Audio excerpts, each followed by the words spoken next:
Hello to all my esteemed viewers. Welcome back and thank you for joining me again on this channel where we tell the truth as it is, without fear, without loyalty to any corrupt politician, and without the censorship you see in the mainstream media. Today's story is one that cuts deep into the heart of every Nigerian who is tired of waking up to bloodshed, fear, confusion, and the feeling that this country is slowly slipping away. So let's talk about it clearly, honestly, and with the emotion it deserves. Nigeria is standing on the edge of a dangerous cliff.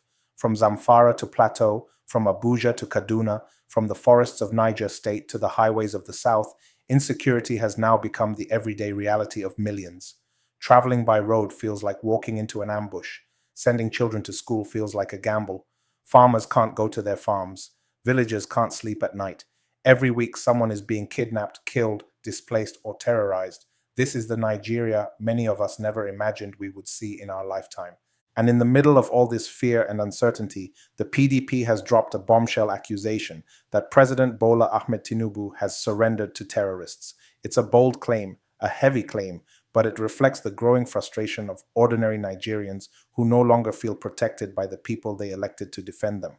According to the party, the government is overwhelmed, outsmarted, reactive, and failing to take ownership of a crisis spiraling out of control.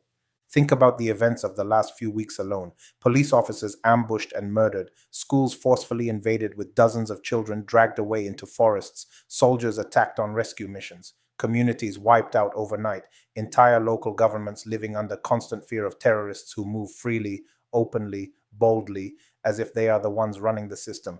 These are not small incidents. These are signs of a country drifting into ungovernability. So the PDP is now calling on President Tinubu to either seek urgent international help or resign. And honestly, this is not just politics. This is not noise from opposition. This is a reflection of the desperation of millions of Nigerians who have lost faith in a government that appears to be watching instead of acting. A government that seems more focused on ceremonies, speeches, and publicity than on strategy, intelligence, and leadership.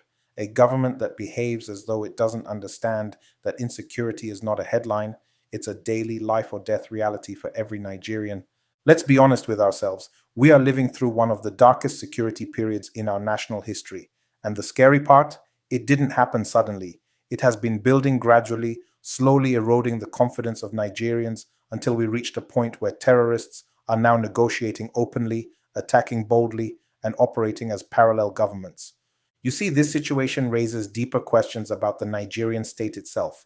Are we slowly becoming a country where non-state actors have more power than the government? A country where terrorists dictate the terms? A country where security agencies are overwhelmed, under-equipped, frustrated, and losing morale? A country where the presidency issues statements of condemnation instead of taking decisive action? Because when people say a president has surrendered to terrorists, they are not only talking about incompetence. They are talking about the psychological collapse of leadership. They are talking about a commander-in-chief who appears unable to command or control. They are talking about a government that seems to be watching its own country drift into chaos like a spectator. The consequences of this are real. Parents can't sleep, traders can't travel, businesses are shutting down, investors are fleeing, villages are emptying out. The Nigerian dream is becoming the Nigerian nightmare, and the painful truth is this: insecurity does not just kill people, it kills hope. But as painful as these times are, Nigerians are not powerless. We must demand accountability. We must insist that this government take its responsibility seriously. We must speak up loudly, boldly, insistently. Silence is how nations collapse. Speaking is how nations resist. If this government cannot protect the people, then it must seek international intelligence support, multinational military collaboration, advanced surveillance systems, drone technology, and strategic partnerships. Pride cannot solve terrorism. Ego cannot win a war. Nigeria needs help, and there is no shame in asking for it. The shame is in pretending we don't need it while citizens continue to die.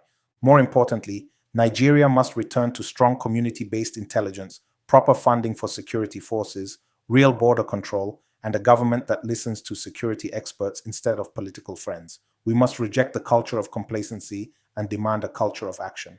This moment requires courage from leaders, clarity from institutions, and pressure from citizens.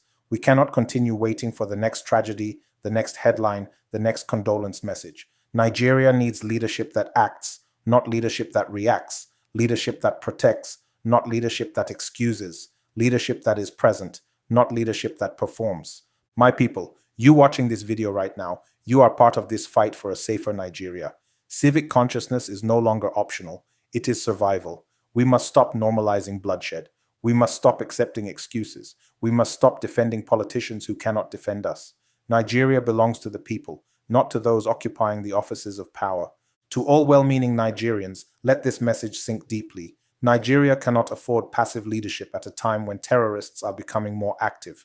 The government must choose, act or step aside, protect Nigerians or admit failure, because the lives of citizens should never be optional. If you care about the future of this country, help push this message out. Like this video. Drop your thoughts in the comment section. Your voice matters. Share this video everywhere because mainstream media are suppressing these truths. Many of them are owned by corrupt politicians or their friends, which explains why they don't present the true situation of the issues to Nigerians, but will rather bombard them with propaganda. I encourage you to please subscribe to this channel for more bold, truth-centered content that puts Nigeria first. Thanks for watching, and I hope to see you in the next video.